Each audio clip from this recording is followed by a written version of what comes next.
Well, hello there, motherfuckers, and welcome to your Raw review. So before we start, people want to ask a few questions in the videos. They were saying, why did I shave my beard? I had a job interview. I explained this in another video, but I don't know, I guess people missed it. The other thing they want to know is, why have I been sitting down for reviews? Just to change it up. I've done it before. And the other thing is to get closer to my microphone, because I stood up in one video and I didn't really like how it sounded. For people who don't know, I upgraded the sound quality. I'm using the Blue Yeti microphone. That's why, if you notice, like, all of a sudden, my voice is clearer, it's like louder and better. It's a Blue Yeti microphone, a USB mic. So that's the reason why I've been sitting down. It's not like I've got an injury or anything like that, because people think some crazy things in videos. Oh my God, he stood up for a year, now he's sitting down. So all is well and everything, in case anyone's wondering about that. Just kind of clearing that up. It's clear, it's weird to do an intro like that, but people were asking these questions and everything, so that's the reason why. And the beard's growing back, motherfuckers. It's coming back with a vengeance. If there's one thing you don't need to worry about, it's me growing a beard. I don't think I'm gonna have it as long this time. I kind of like the way how it looks right now, but fuck my beard. Let's talk about wrestling.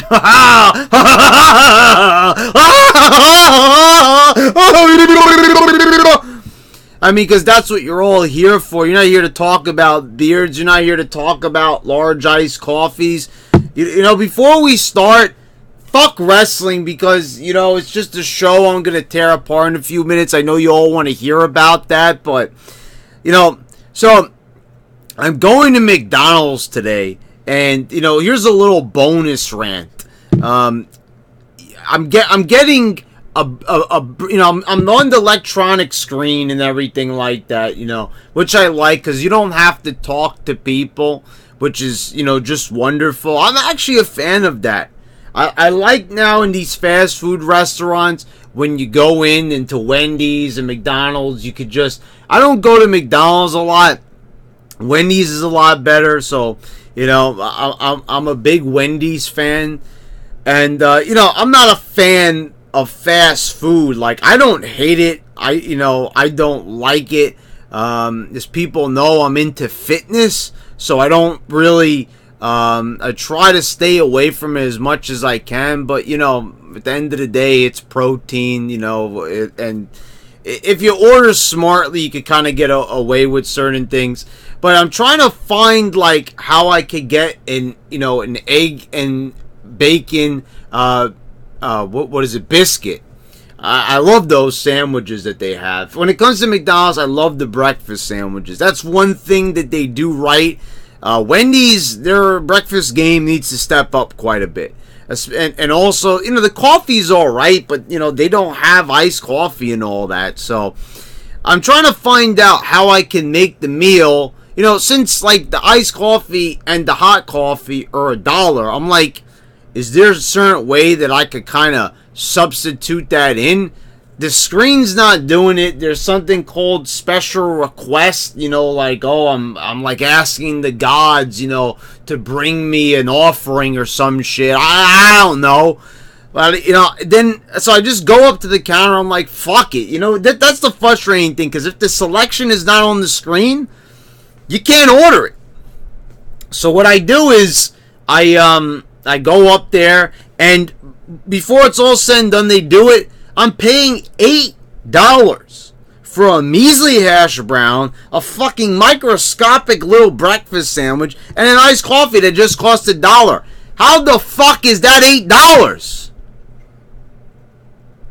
That's almost as horrible as Raw, but I'm just saying it anyway, motherfuckers. Just wanted to have a little rant there in the beginning. I had to get that out of my system. I didn't want to make a separate video about that, but I don't know. Should I do that on this channel? If I have something to complain about, should I just make a random vlog video? Maybe that might be something interesting for this channel. Let me know in the comments if you'd be for that. Should I make like... Would you like if I did that just in the Raw and SmackDown reviews? Or would you like to see separate videos, maybe where I do like a vlog each day of something that's pissing me off, or something I don't like, or something I find weird about the day, or, you know, something went awry? You know, let me know what you'd like to see. I'd appreciate that. So we start off with Roman Reigns cutting a promo. And for anybody that says that Roman Reigns doesn't know how to cut a promo anymore, I'm just not going to listen to you. I'm just not going to take you seriously. He calls out Braun Strowman. This one-on-one with Strowman, I like how they did this. Scripted or not, you know, Braun says he's going to just cash in straight up at Hell in a Cell on a Hell in a Cell match, and they're just going to meet. I like how they did that. No sneak attack, no Braun just standing at ringside like a goof, you know, getting, dove on and shit, you know, none of this nonsense. Just straight one-on-one. You know, I like how they're telling this story that that's the only way that they could keep the Shield out of, you know, out of his business. They shake hands on it. Then Drew McIntyre and Dolph Ziggler come out, challenge them to a match. Brings out Corbin. He makes the match. So, you know, it's an okay opener here. You know, we established a big match that I'm actually looking forward to. You know, Roman sounded good on the mic as a champion.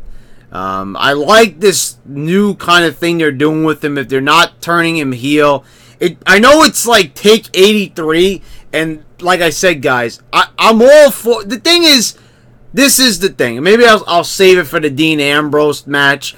But, you know, what I would have liked to see is Roman just go heel, have Heyman in this corner, whatever it took to get him heel, have it go over in a big way. Dean Ambrose turning on Rollins, that would have been the way to go. But, you know, they're going to do, you know, fresh off of Brock not defending the title, I thought that they were going to just have Reigns, since he says, you know, he's here to defend the title. He was just going to defend it that night. That would have been more effective than the tag match. I know it was a device for what happened later on, but anyway, we'll get to more Shield rants as we progress throughout the review. Baron Corbin defeated Finn Balor. He hit Balor with a chair.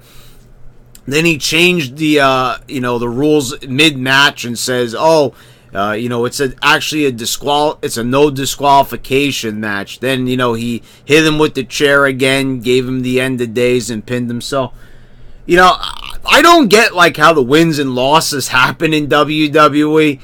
Seriously, it's like, so they have Corbin, you know, brutalize Balor, beat his ass down. You know, he beats him like fucking 5 times.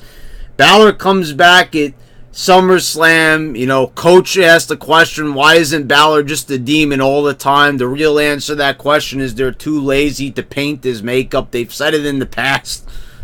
They spilled the beans on why they don't do it. Oh, we just can't be bothered, you know. So it's Goldust paints his own face, you know, Sting and everything for years and years. The Ultimate Warrior, Demolition, you know, the Legion of Doom.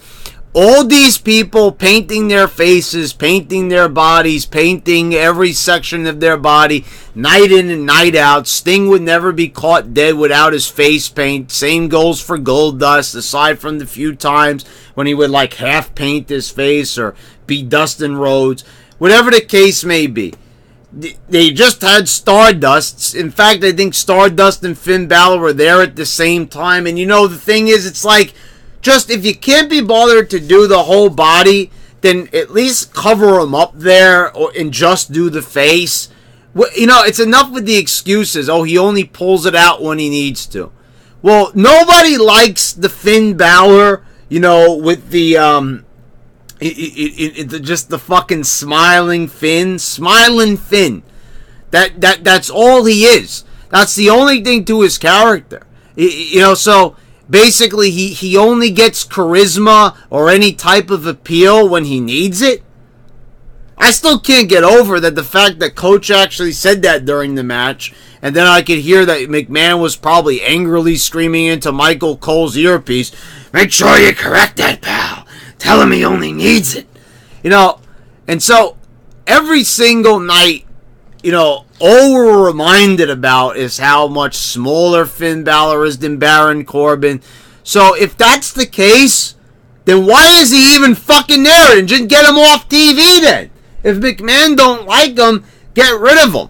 I don't care about the Balor Club and all this shit. Balor's not over. The Balor Club, no matter how big nor small it is, it ain't big enough to make a difference. You take Balor off TV, and I guarantee that the ratings will not change one bit, not 1 point, not one integer, not one fraction. It won't matter. Balor is not anything. Now, people will say, "Oh, that's because they buried him." I don't think it would matter. I don't know anyone who gives two fucks about Balor. I don't even hear that big of a crowd reaction for him. Does anybody give a fuck? And what is it with Finn Balor? Honestly. Last year, it was the same thing with Bray Wyatt. There's something with Finn Balor. When he gets into a feud with somebody, he is locked into that feud for like half a year. Because he's been feuding with Corbin for like 4 months. At least it feels that way. Remember with Bray Wyatt? Balor was feuding with that motherfucker all the way up until, what was it, November?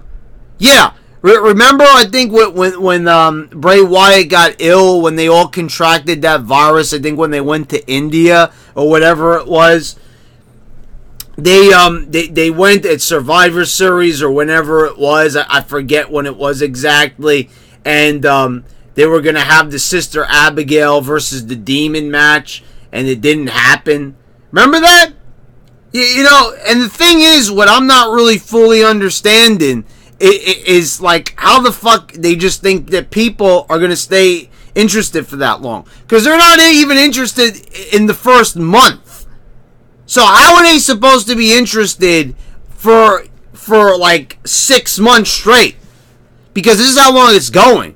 And Corbin is just, once again beat his ass down. I know he had to cheat to win, but I mean, he still like kicked his ass. Like, there was no comeback. He just smashed him with the chair, hit him with the finisher. That's it. Everything that happened at SummerSlam, the Demon, they made him look really weak here. And I mean, that's all for realism, and I'm all for that because Corbin would destroy a guy that looks like Balor, like no problem. I mean, there is a size difference, but what is this thing? It's like they need to like always remind us that he's smaller. And so, like, if that's the case, if they don't want the smaller guy, then get him out of there. He's not even over like Bryan or Punk or any of the others. He doesn't even he does't even get a response like Sami Zayn even. At least people sing along with Sami Zayn's theme song. No one's singing da da da da da. I don't hear that shit.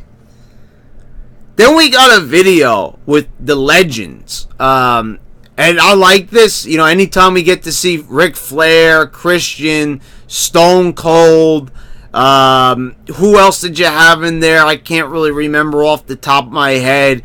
Was Shawn Michaels in there? I don't really remember. But whatever. There were a whole bunch of people commenting. And the funny thing about it was, DDP was in there.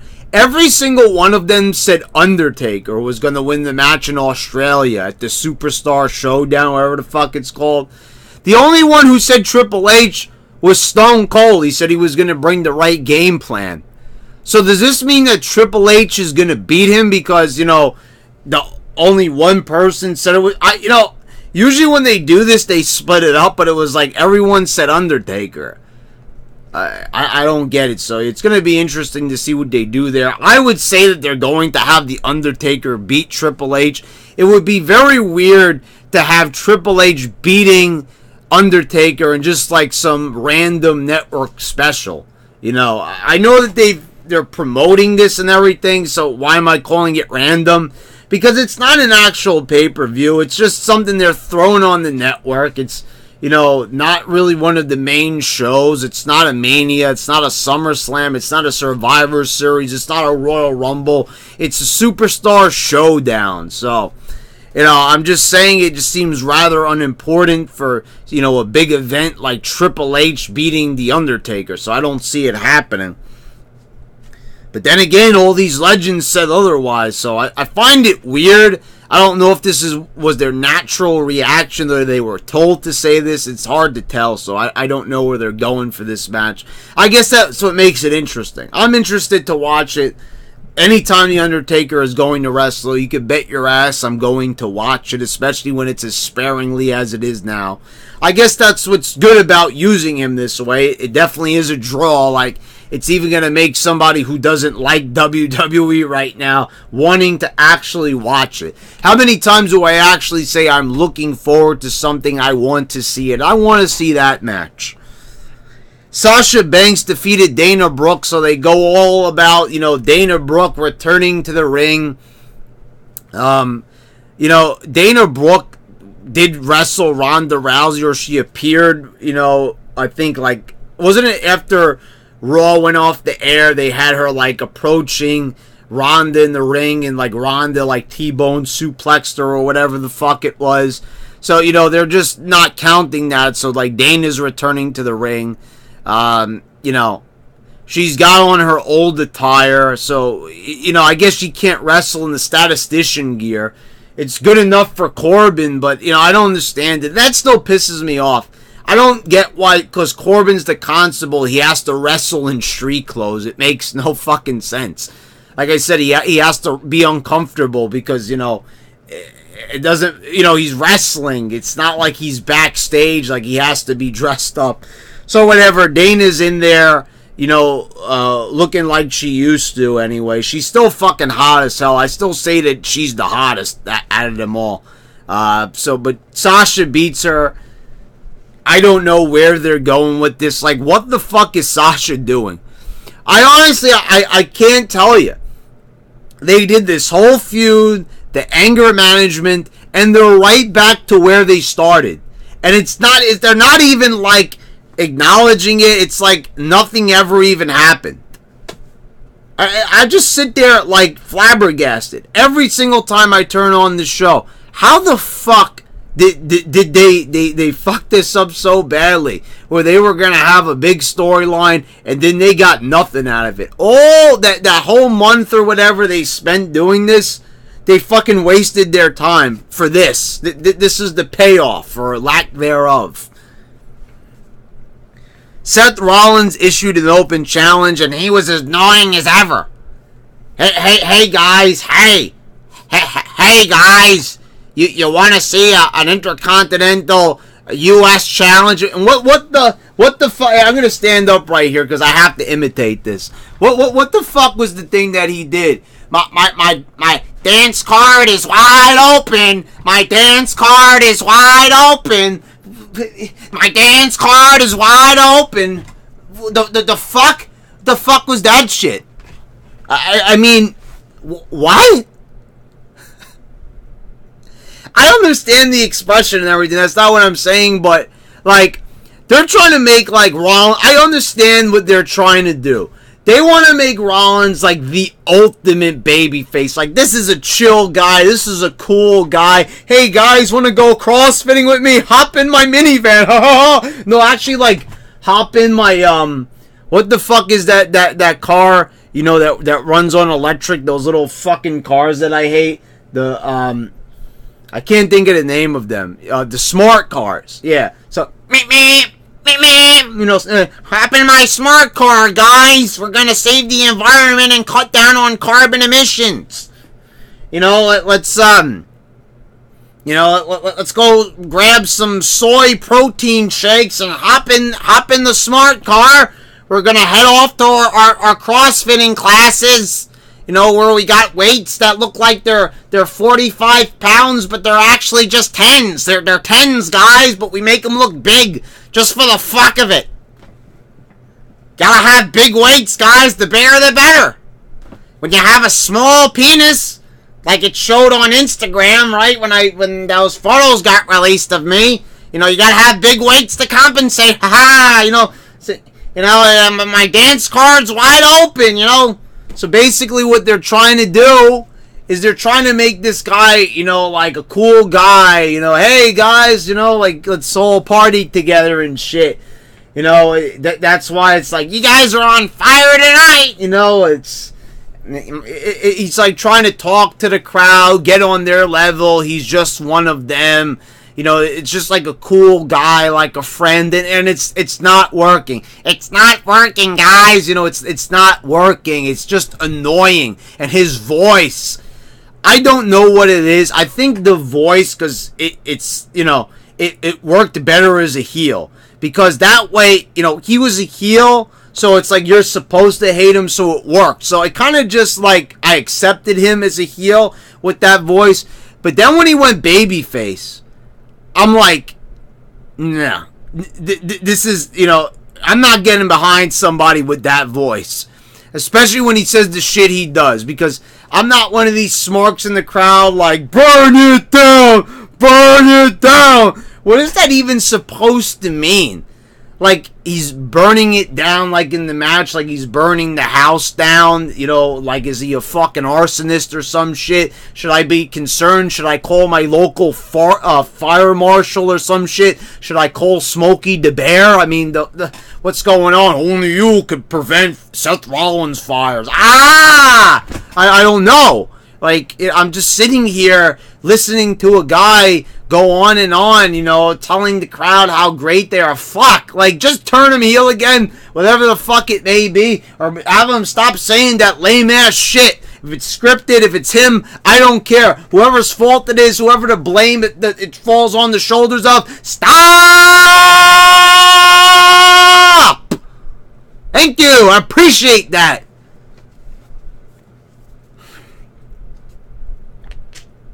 Okay, so Kevin Owens answers the challenge. We're in Canada, so this is way over, you know. So, Kevin Owens comes in. The match was okay, I suppose. The only problem is, so, Owens is, like, working the shoulder. He injures, like, Rollins' shoulder during the match, like a kayfabe shoulder thing. You know, he's working the body part, whatever. So, what does Rollins do? And you guys could, like, go back to, what was it, WrestleMania 33? WrestleMania 33, where he wrestled Triple H. I said Triple H worked his leg. And this motherfucker had the fucking nerve to climb up to the fucking top rope and land the Phoenix fucking splash. And didn't he, like, finish it off with a goddamn knee at the end?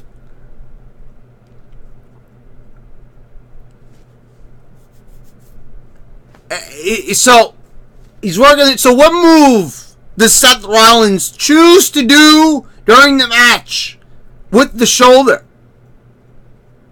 A suicide dive. And he doesn't just hit one. He, like, does a little, like just this little, like, tapping his shoulder, like just checking on a little bit. Does a second one. No sells that one. Then the third one, Owens blocks it. But then he's got to go back and make sure he hits the trifecta. Oh, he's got to hit the third one to get the pop from the Smarks. And then he chooses to hold the shoulder. And then after that, he just like fucking forgets about it.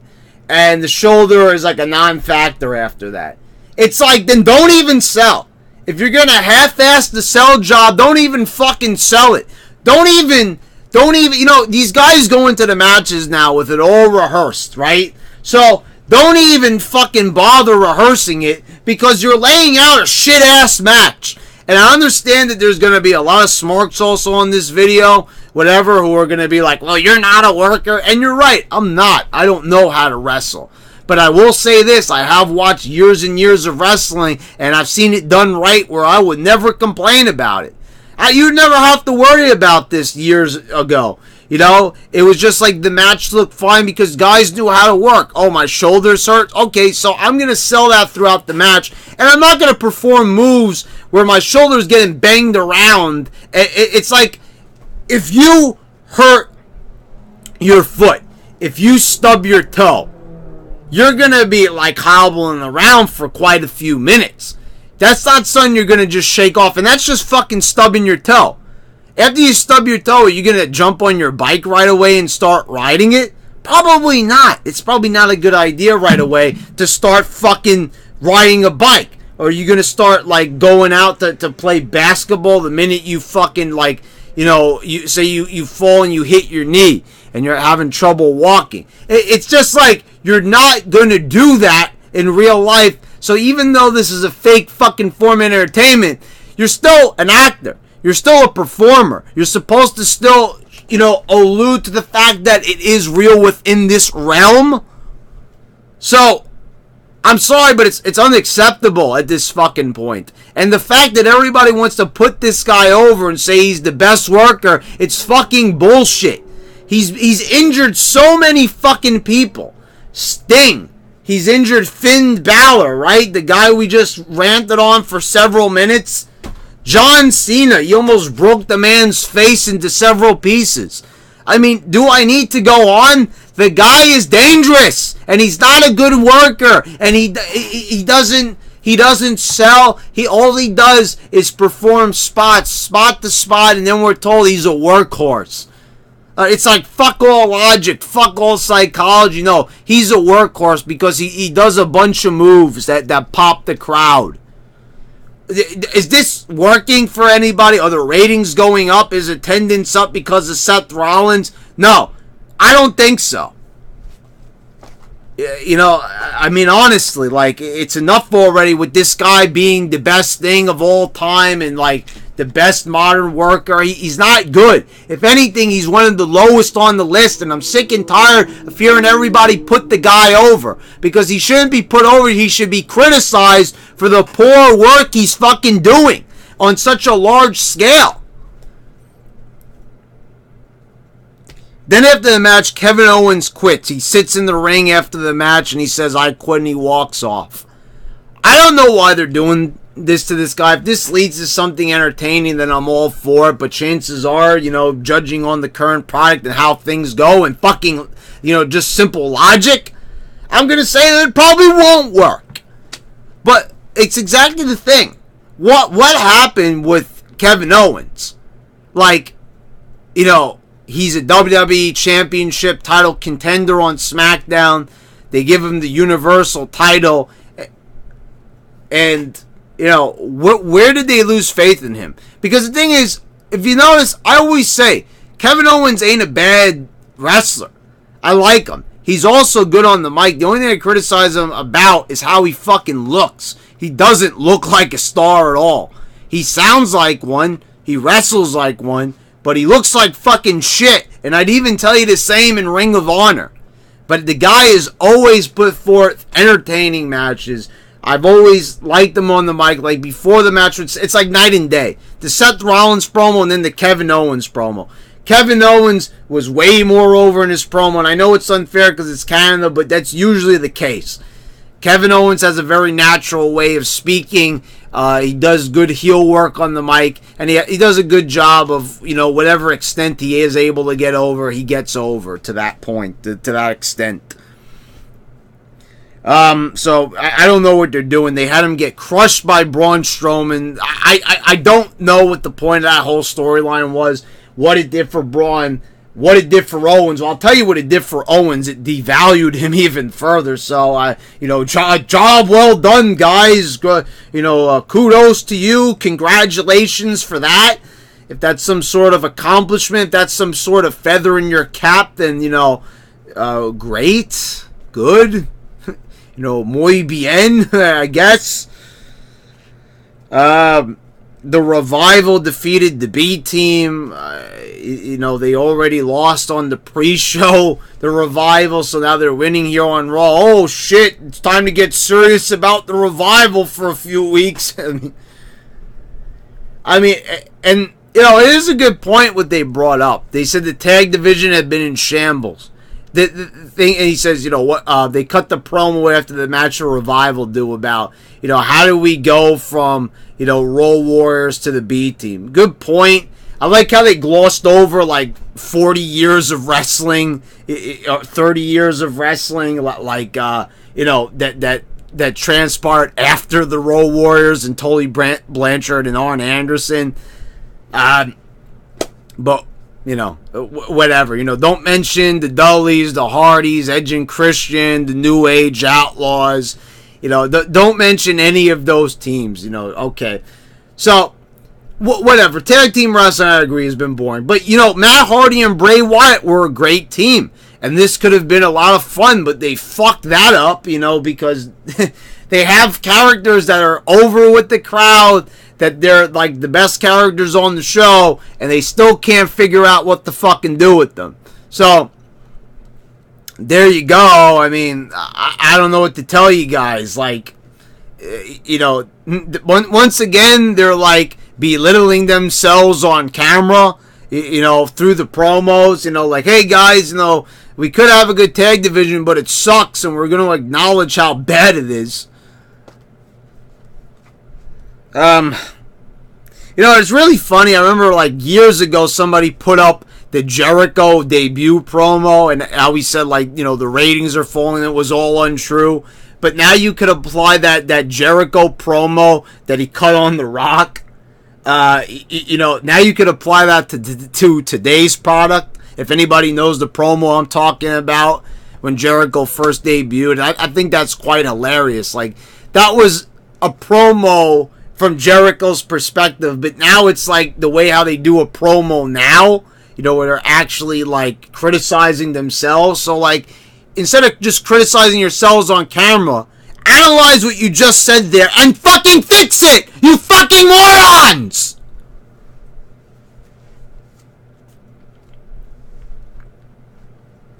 Elias is in mid-ring, and I gotta just say, I really like this segment a lot. Trish Stratus came out, and the back and forth between him and Trish was like, this is the best thing I think I've heard all year, promo-wise, to be quite honest. I thought it was excellent. I thought they played well off of each other. It was great to see Trish back. I think she's a little bit too thin now. It does make her look a lot older, and I thought the same thing. Even like when she had returned at WrestleMania 27 in the tag team match with Snooki, like Trish was a little bit meatier, thicker. I don't find her quite as attractive now. I understand that she's had kids since then, but I don't know. It's like her face is thinned out a bit too much. I mean, I don't find her as appealing. I mean, at one point she was like the most attractive on the whole roster, and I don't know, but she still looks good. She's in great shape. She's been doing the yoga thing that she started, like it's like a DDP style thing. So, kudos to her for that and everything. She looks, and I'm looking forward to seeing her. But here's the thing, I don't understand. So they announced the match. So the comments have already started on my Evolution video, and I hope more people get to see it.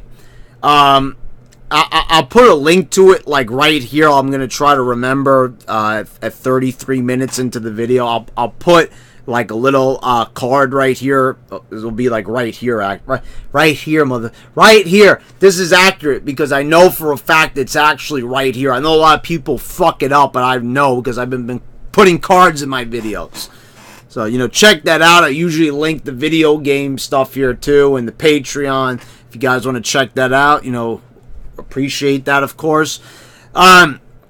But yeah, go check out my WWE Evolution video, how I kind of have a bad feeling about it. I hope I'm wrong. I hope I do enjoy the pay-per-view, and I will be watching and I will be reviewing it here on this channel, of course. Because it's definitely a historic moment, or so I'm told by WWE's corporate guard dogs, on commentary or whoever else is saying it repeatedly. But they set the match up for Alexa Bliss and Trish Stratus, and we're told that this is a big match, and they're just making it. So like, usually in wrestling, like there's feuds and stuff. The wrestlers meet up somehow. They're intertwined in some way. I know they do it very shittily nowadays, but some way, some form, it's like, Balor and Corbin. They just, they cross paths at some point, and then a match is made. So, Trish Stratus comes out there to argue with Elias, and then we're just like told, oh, by the way, she's going to have a match with Alexa Bliss. And I thought about it for a minute, and I'm like, as much as I enjoyed this promo and it was good, I have to make another little criticism here.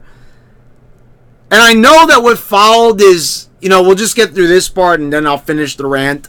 So, after that, Ronda Rousey and Natalya came out because, Natalya has a match with Alicia Fox. So, Alexa Bliss came out. She cut her promo on Trish and everything. And,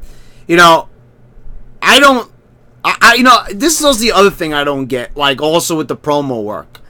Alexa Bliss, okay, Elias said to Trish, this was like the little barbs that they were trying back and forth. He says, that, he doesn't date anybody in their 60s, which, got the oh from the crowd. I thought that was pretty funny. Then Trish, fired back and says, you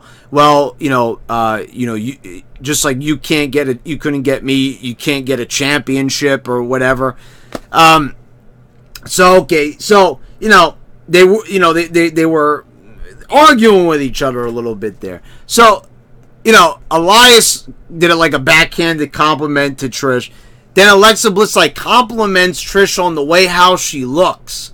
So, Alexa Bliss was saying how Mickie James was like an older woman and making fun of her and shit. But Trish Stratus, she looks great to Alexa. So Alexa's putting over the face. It would make more sense for somebody in their 20s to kind of try to kayfabe bury them in a way, but whatever the case may be. And then they bring out Mickie James and it's like, oh, this is one of the great rivalries. Well, the match is not with Mickie James and Trish. It's with Alexa Bliss. But when Mickie came out, the spotlight was on her. So it was almost like that would have been the perfect time to start a little feud with Trish and Mickie and then maybe put that on the pay-per-view. This is going to be the final time ever they face off, whatever the case may be.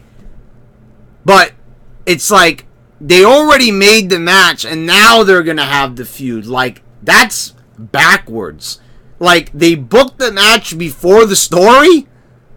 So basically what I'm saying is what did Elias have to do in any of this? They have the Elias segment. Alexa Bliss should have been in that place. And maybe she wouldn't have done as good of a job as Elias. But I don't get the ordering of things here. Who the fuck is booking this shit? How the fuck do you make a match before the story?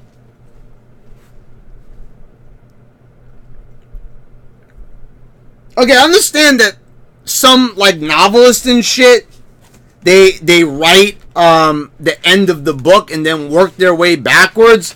But this ain't a fucking novel. It's a wrestling show. So how the fuck they fucked this up? This is what I'm saying about WWE Evolution. It's not because I'm sexist and I don't want to see the show succeed because I'm sexist. I'm sexist, guys. Somebody better stop me. Oh my god, I'm a sexist and I'm on the loose and I just want Evolution to fail because I'm a horrible person and I'm here to just say mean things about the women. Even though I put Alexa Bliss over, I did a list on the top women and I put Alexa Bliss at number 10. I love Alexa Bliss and I think she's great. I think she's amazing and shit. And I think she's done I think she was doing better work last year than she is now. But that's just the spot that creative has put her in. So, there was so much being thrown around here.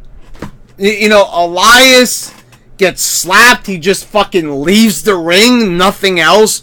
Back in the day, the woman would have gotten hit over the head with the fucking guitar. But, you know, nowadays, you know, it's just... I just can't handle this shit anymore. It's like back in the day, if someone slapped Jeff Jarrett would have fucking blasted the guitar over that woman's head. But it's the PG era.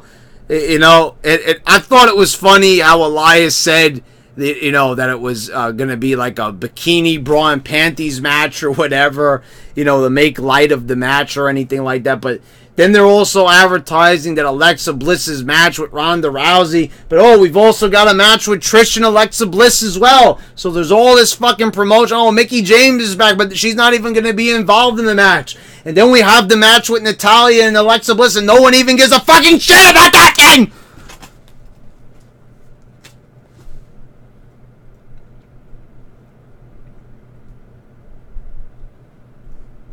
Okay, I'm calm. I'm just saying. I think they could have handled it better. That's all I'm saying here. They could have handled it better. Lashley defeated the Ascension. Okay. So Corbin put this together to punish Lashley. Why all of a sudden he has a problem with Lashley, I don't know. You know, he has a problem with almost every single wrestler, I guess, on the roster. I mean, you know, it's Balor. He's got a problem with Roman Reigns. I don't know how many feuds he's supposed to have with people. You know what I'm saying? Whatever. They don't know what they're doing. They're taking shots in the dark. You know, like I'm saying, like Alexa Bliss is feuding with 3 different women. I don't fucking know. But whatever. So Lashley has the match with the Ascension. He beats the Ascension. I'm taking a look at Connor. They've had this Ascension deal going for fucking 3 years on the main roster, right? They started off with them strong. Then they had them get buried by the New Age Outlaws and the rest of the teams at the Royal Rumble. Oh, they compared themselves to the Road Warriors. I think they were told to say that. Whatever the fuck, you know, the case may be about that shit. So, they bury the team. They've been like derelicts on the roster, whether they're on Raw, SmackDown. So, they go from Raw to SmackDown, back to Raw again. Nothing. So, like, if this is not working, if the face paint's not working, the thing with, you know, the fashion police is over and done with, don't you think it's time to repackage them or release them or do something else with them instead of just having them just be there on the roster taking up fucking space? I don't get it. If, you know, it's like if something doesn't work, fucking fix it. But it's like they do the reverse of the expression. You know, it's like if it ain't broke, don't fix it. Totally understand that, right? Okay, so, but this product is very broken. There's many wrestlers that are very broken. No, I'm not talking about Matt fucking Hardy. I'm talking about just about 75% of the roster, 90% of the roster that's not over. Case in point, the Ascension. So, you've got a guy like Connor. This guy's fucking massive. He's like 6'7", 6'8", thick as fuck. He's a monster. Don't you think that it would be wise to maybe try to repackage him, maybe get him away from Victor, have Victor do something else? Maybe he could be a character too. These guys seem like competent, you know, workers. They seem like, you know, decent enough guys. They have personalities. We saw that with the Fashion Police with Fandango and Tyler Breeze. These guys can hold their own in a segment, in a promo. So, you know, why not do something with these guys? Connor has got the look. He's got the size. He seems like he's competent enough in the ring. Take the face paint off him. Give him a new character. Give him a new lease on fucking life. Instead of just having him be involved in this shit where this... What did this do for anybody? How did they fuck Lashley up this bad? What happened to the plans where they were going to have Lashley go over Brock Lesnar, have Hulk Hogan come out and present them with the title? It would have been fucking awesome. And it would have laid rest to all the claims that WWE doesn't like black wrestlers and shit. They could have fucking got that little, you know, negative stigma, silenced all the critics, and gave Lashley like a great title run. It's like, do they really want to be seen as the people where TNA, as shit of a company as that is, you know, from a basis of, you know, and I'll say this about TNA. They've had better storylines. They have, for all intents and purposes, with the broken Matt Hardy storyline, they put themselves ahead of WWE probably well into the future. What they did with that broken gimmick, the leader decay shit, you know, the what was the one? Because I'm getting it confused. The final deletion, that was the WWE version. What was the one called for TNA again? Whatever it was, you know, they did an amazing job with that, and so they had a great storyline. They had a great character, and they were doing some good things with TNA. So, how the fuck is TNA better than WWE when they have so many more viewers, so much more money, so much worldwide appeal, and more eyes on them? And yet they fuck it up this bad. Like, how was Lashley better in TNA? They have more resources to promote and put this guy over to the next level, that, you know, the likes of which he would never see in TNA. But for some reason, now here he is wrestling the Ascension on Raw. He was in a pay-per-view match wrestling Roman Reigns, which he won, and somehow he's back to square one in a handicap match against a low tier team like the Ascension? What the fuck is wrong with this company? It's like, how the fuck do they put this out here on Raw and not realize, like, hey, you know, since we've had Lashley, it's been a lot of stop and go. He's not really going anywhere. The guy is over. The crowd knows who he is. The crowd is in his corner. But we're not doing anything with him. You know, and you do know that they take a look at TNA. You know, they know enough to do AJ and Samoa Joe and all this other stuff and broken Matt Hardy. But for some reason, they're not taking a look. You know, they refuse to have Lashley be as over as he was in TNA. You know, with the big monstrous, you know, a TNA title run that he had.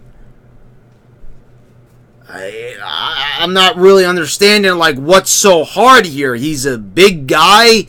It kind of books itself. He would be a dominant world champion. He'd be a lot like Brock Lesnar, except he'd actually be there. Dean Ambrose defeated Jinder Mahal, so they made this match after, you know, Jinder approached Ambrose in the back about the, you know, stupid gimmick. You know, I know I've been saying this for weeks and weeks and weeks, but how the fuck did they fuck Jinder up? And I know I've been repeating myself and saying this about numerous wrestlers, but Jinder was a WWE champion, and whether they feel they made a mistake or not by doing that, how are you going to just, like, have Jinder just have this stupid-ass character that no one likes? It's not even over. The thing was that Jinder was over. He was getting some legit heel heat. And even the stigma that, like, he wasn't a great champion and that he didn't deserve the belt and everything, that was hate on him. It still was polarizing. It still kept him relevant, just like John Cena or Roman Reigns. So, to put him in this position, looking the way he does, cutting the promos that he does, the ability that he has, it's just, I take a look at it and I'm just like, what the fuck? So Ambrose beats him in a matter of minutes, and that's it. So, you know, this is what we're doing with Ambrose. This is what he's, you know, scheduled to do on Raw. No big heel turn and everything like that. And I gotta also laugh at Wade Keller. So I was listening to Stone Cold's podcast, or at least a portion of it, where he had Wade Keller on. Why he gives this motherfucker the time of day, I will never fucking know. I mean, I'm looking at his Raw review this week, and he chimes in when Roman Reigns said at the beginning of the show, you know, the promo with Braun Strowman, he goes, it's got to be at least 5 minutes past the hour, and he goes, no, it's actually 8:04 and 50 seconds. Wade Keller, you have no fucking life. And I understand that this man makes more money than I will probably ever see. And he's got more success on the internet than I will probably ever see as well. But I don't give a shit. I know people, the smarts will say, oh, you're just jealous. You're just jealous because your wrestling show will never get as many views as Wade Keller. Shut up.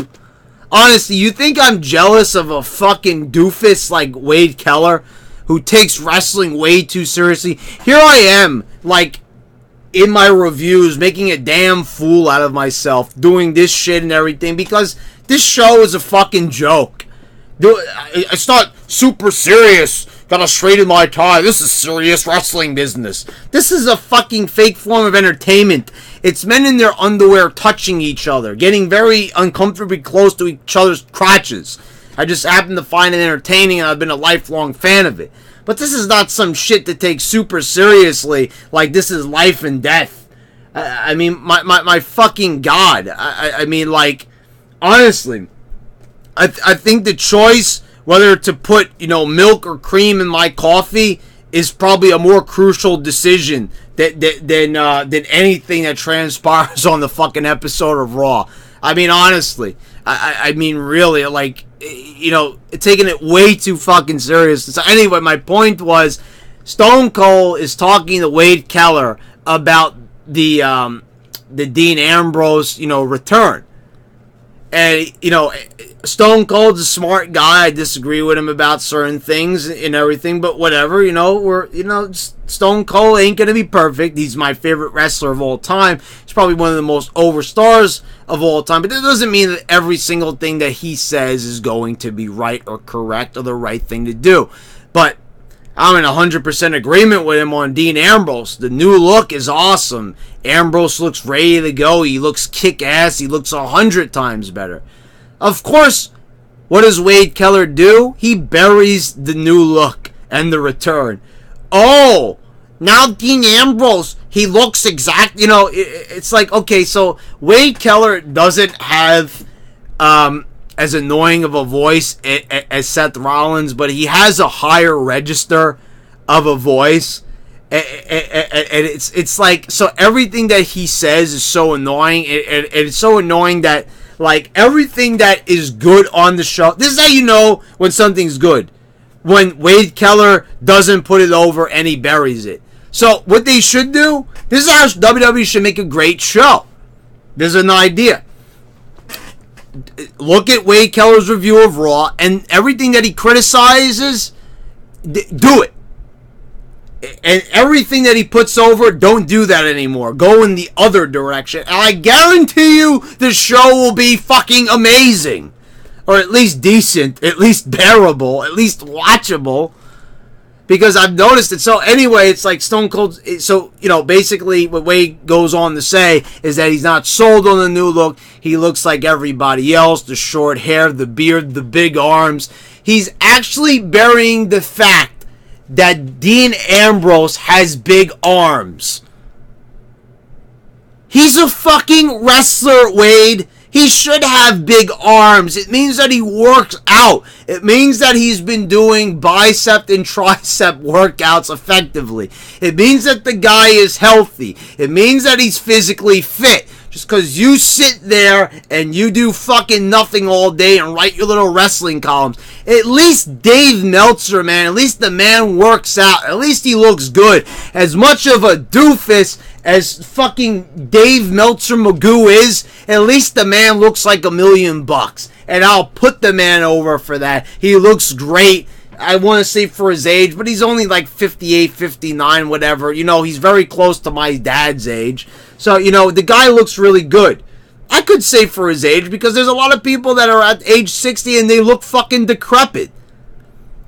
You guys have seen my dad in videos. He did a video with me where I forgot what we called ourselves. We were like the anti-smart crew. Remember, he came in with the bandana over his face. Maybe I'll link that video as well so you guys could all enjoy that one. But my dad looks like $1 million for his age. I'm sure my haters will say, your dad looks like shit. Okay, I like to see how your dad looks. But So he's saying, and Dean Ambrose's hair, back to what Wade Keller was saying, Dean Ambrose with the hair looking ridiculous all over his face while his hairline's receding and everything. It's like, guys, my hairline also is receding too. Because I have it short now, it's more noticeable. I think it was less noticeable when I have more hair, covering it up and when it's styled differently and shit. But you can clearly see it's the same deal. It's not as bad as Dean Ambrose. Dean Ambrose was more like up here. So he should keep his hair shorter. Longer hair looks stupid when your hairline is receding. It looks okay on The Undertaker, because The Undertaker is a real fucking uber badass. But, when it comes to Dean Ambrose just looks better. The other way did not look good. He looks stupid. I understand that the hair is all scraggly because he's a lunatic, but they didn't do it effectively enough. He looks way better this way. He looks like a killer. He looks awesome this way. And of course, Wade Keller is not sold on the idea. Fuck Wade Keller. His opinion sucks. But they should be utilizing Dean Ambrose more. He looks like a heel. He looks great. And I think, didn't Stone Cold say he looks like a heel? Maybe he didn't say that. Whatever. That might have been, other people on the internet saying that. Anyway, they close out the show with Roman Reigns and Braun Strowman going to a no contest with Dolph Ziggler and Drew McIntyre. So, Braun turns on Roman Reigns, turns on him, I guess, and forms an alliance with Ziggler and McIntyre. I guess, is it temporarily for the show, or is like Drew and Ziggler going to be in his corner? I don't know, but the Shield comes out, they obliterate them. Okay, so, this could be a nice little 6-man tag match, in an episode of Raw. I guess I'd be into that. The one thing I take away from this is, okay, I want to see the Hell in the Cell match, but it's like, we're back to the Shield again. It's like, how many times are we going to go back to this? So, let's review here. So, we're in the Shield, they break the Shield apart. Then they bring the Shield back together for a reunion. Then they kind of go about their separate ways. Ambrose is injured. They kind of still have a little bit of Seth and Roman, but they're on their separate paths. Ambrose returns. They could do something fresh. He's got this new badass look to him. What do they do with him? Right back to the Shield stuff. Right back to being Seth Rollins' bosom buddy. I love you, Dean. You look great with your new haircut. Let's be pals again. Let's CrossFit. Fuck that shit. So, whatever. And the other thing here, look, Ziggler and McIntyre. I've said it time and time again, and it bears repeating. I just have to keep saying it until it gets done. I'm sorry if you guys get tired of hearing it. Ziggler is a star. He's always been a star. He cuts these fiery promos. He's great in the ring. The guy actually sells. He's actually got an old school mentality when approach to wrestling. I like his look. He's physically fit. He's great. He's great. And so I don't know why they've screwed him over throughout the years, whatever the case may be. While Seth Rollins is, it's like, why do they hold Seth Rollins in a higher regard than Dolph Ziggler? Unless Seth Rollins is such a major ass kisser, whatever the fuck it may be, I don't know what it is. Unless the fact that McMahon just likes Rollins for whatever reason, I don't know, maybe he bought him something or some shit, took him out to dinner, I don't fucking know.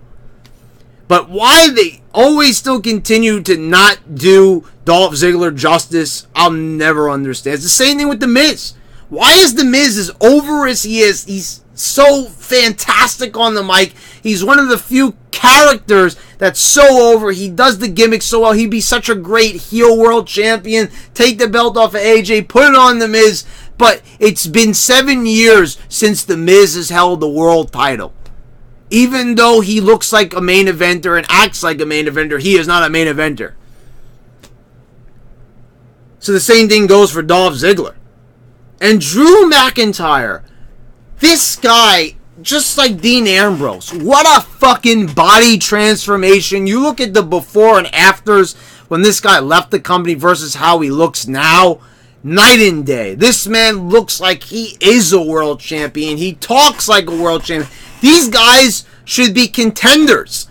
After, Reigns gets through with Braun or whatever, these should be the contenders for the title. Drew McIntyre. Okay, so, it's just like Drew, the size of this man, it's the same thing I said about Connor. It looks totally ridiculous that these guys are not held in higher regard. Okay, so Drew's in the main event, but he's not a main eventer. I don't really see them really doing much with him where it would like, it doesn't look like he's like ready to go chase the world title and possibly win it. And the same thing goes, when he was in that number one contenders match or whatever the fuck it was. They put him in there, and, nothing really came of it. It's back to, like, tag teaming with Dolph Ziggler. And the reason why they said he was there was to keep the title on Ziggler, even though when he arrived, he didn't even have the belt. I mean, like, I don't know. I'm confused, but whatever. So they destroyed the Shield. It was nice to see the heels actually get some heat on the faces and keep themselves over. And so, like, and it makes sense now. So, like, Braun is, I guess he's a heel again if he ever was a face. I guess he was, but whatever the case may be, it's just the crowd had, like, no fucking reaction to this at all. The Canadian crowd, they were smarking it up all night, but, like, during the big moments, it's like, I guess when they can't think of a chant, they just fucking just go dead silent. That's why these type of smarky crowds suck ass. They really do. I know people say the smarky crowds are the best because they're like fun or whatever because you don't know what they're going to say next. No, they're actually predictable. They repeat themselves and they're stupid. Like I'm saying, like these are the same people saying, we must respect women. These are the Ryan Satin people. They listen to Ryan Satin's podcast and shit like that. And they repost all his tweets and shit. But, then they'll do the wave during the women's match at SummerSlam, for example, which I forgot to mention in the review, by the way. So, the crowd sucks. So there you go. There's your review. Some moments on this show, the opening promo, the Elias Trish segment, but there's so many problems here, and we've been talking about this show for over a fucking hour, and I know I did my little McDonald's rant in the beginning, but it's like there was a lot to say on this show. A lot kind of did happen. I don't know, but it's still the show felt like uneventful. There wasn't enough oomph behind it. There was things happening on the show, but once again, it's like this. It always feels like light. Like, oh, here's a little something. Not like, oh my God, here's a bunch of shit. Like, this is crazy. I never feel like that after a Raw like I used to. I never feel like I've been hit with so much fucking content. I'm like, oh, this is awesome. I can't wait till next week. It's like, well, that was alright. It wasn't like totally fucking awful, but there's nothing really for me to really ponder upon after watching the show. It's like, alright, it was nice to see Trish, and that Elias segment thing was good, and it seems like it's going to be a good match with Alexa Bliss and Trish, and, Reigns and Strowman in the Hell in the Cell is good, but, show wasn't really that great. You know what I'm saying? Like, that's how I feel about it, honestly. And so, people were asking, where's the YWC Championship as well? I apologize to you guys if you missed it, so here it is. We'll end the video with the belt. It's still alive and well. It's just, I guess I just went too many videos without using it. But anyway, that's been your Raw review, guys. Remember, subscribe, click the bell, check out these other videos around my fucking head. And it's been your YWC Champ, and I'm signing out.